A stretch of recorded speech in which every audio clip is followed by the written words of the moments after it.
आज हम एक बहुत अहम और थोड़ा पेचीदा मौजू यानी सुपर टैक्स को बिल्कुल आसान लफ्जों में समझेंगे। टैक्स के ऊपर एक और टैक्स। जी हाँ, सुनने में थोड़ा अजीब लगता है ना, लेकिन पाकिस्तान का सुपर टैक्स बिल्कुल यही चीज है। चलें देखते हैं कि ये है क्या और ये काम कैसे करता है। तो सबसे पहले बुनियादी सवाल, आखिर ये सुपर टैक्स है क्या? आइए इसकी तारीफ से शुरुआत करते हैं। तो इसको ऐसे समझें कि ये हमारे नॉर्मल इनकम टैक्स का कोई मुतबादिल नहीं है, बल्कि ये एक इजाफी टैक्स है जो हमारी आम टैक्स की जिम्मेदारी के ऊपर लगाया जाता है। ये खास तौर पर उन अफराद और कंपनियों के लिए है जिनकी आमदनी बहुत ज़्यादा है। अच्छा, तो ये सुपर टैक्स आया कहाँ से? देखिए, इसका सफ़र काफ़ी दिलचस्प है। 2022 में इसे एक आर्जी टैक्स के तौर पर लाया गया था, सिर्फ कुछ सनतों के लिए। लेकिन फिर 2023 में इसे मुस्तकिल कानून का हिस्सा बना दिया गया और 2024 में इसकी शरहों में मज़ीद तब्दीलियां की गईं।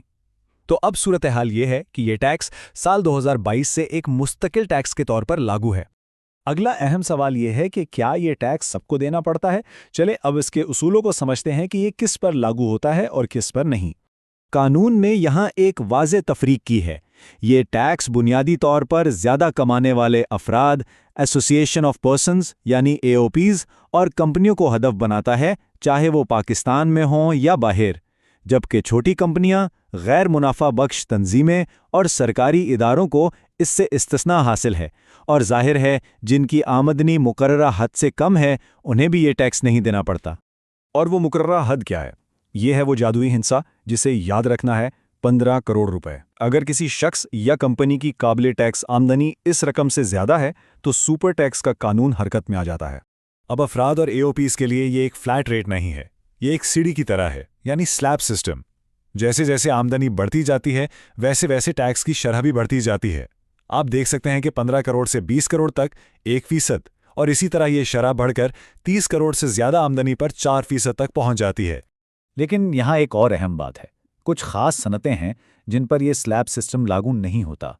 उनके लिए सीधा सीधा 10% का भारी रेट रखा गया है। इनमें सीमेंट, स्टील, तेल व गैस और बैंकिंग जैसी बड़ी सनतें शामिल हैं। चलें जी, अब आते हैं आज के सबक के सबसे अहम हिस्से की तरफ। इस टैक्स का हिसाब कैसे लगाया जाता है। अब सब पूरी तवज्जो यहाँ दें, हम इसे कदम ब कदम समझेंगे। ये फॉर्मूला बहुत सीधा है। सबसे पहले अपनी कुल काबिले टैक्स आमदनी का तयन करें। फिर ये देखें कि आप किस कैटेगरी में आते हैं, फर्द, कंपनी या वो खास सनतें। तीसरा कदम, इस बात की तस्दीक करें कि आमदनी 15 करोड़ से ज़्यादा है। चौथा कदम, अपनी कैटेगरी के हिसाब से सही टैक्स रेट मुंतखब करें।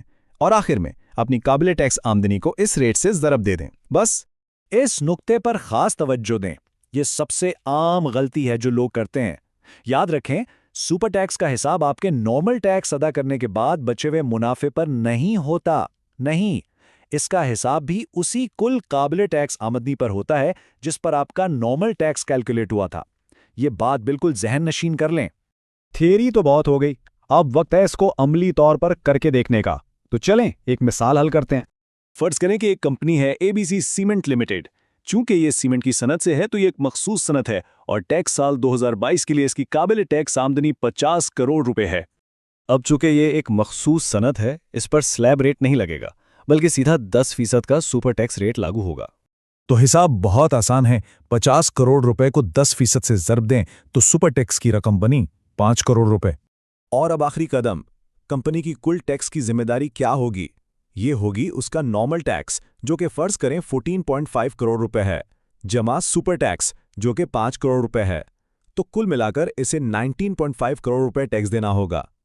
हिसाब किताब तो समझ लिया, अब जरा इसके कानूनी पहलुओं और कुछ अहम नुकात पर भी नजर डालते हैं। इस टैक्स पर सबसे बड़ी बहस इस बात पर हुई कि उसे माजी से लागू किया गया। टैक्स दगाओं का कहना था कि जो आमदनी हम कानून बनने से पहले कमा चुके, उस पर टैक्स लगाना हमारे बुनियादी हकूक़ के खिलाफ है। दूसरी तरफ हुकूमत और एफबीआर का मौक़िफ़ था कि पार्लियामेंट के पास ये आईनी इख्तियार है कि वो कौमी मफाद में माजी से भी टैक्स लगा सकती है। बहुत सी कानूनी लड़ाइयों के बाद आखिरकार मामला सुप्रीम कोर्ट पहुंचा और सुप्रीम कोर्ट ने हुकूमत के मौक़िफ़ को दुरुस्त करार देते हुए टैक्स साल 2022 से उसकी वसूली को कानूनी करार दे दिया। आखिर में तामील के हवाले से ये चंद बातें याद रखना बहुत ज़रूरी है। सुपर टैक्स आपकी सालाना इनकम टैक्स रिटर्न का ही हिस्सा है। इसे एडवांस टैक्स के तौर पर भी वसूल किया जाता है। अगर आप आमदनी का हिसाब गलत लगाते हैं तो ऑडिट का बड़ा खतरा है और जाहिर है कम डिक्लेयर करने या अदा ना करने पर जुर्माने भी हैं।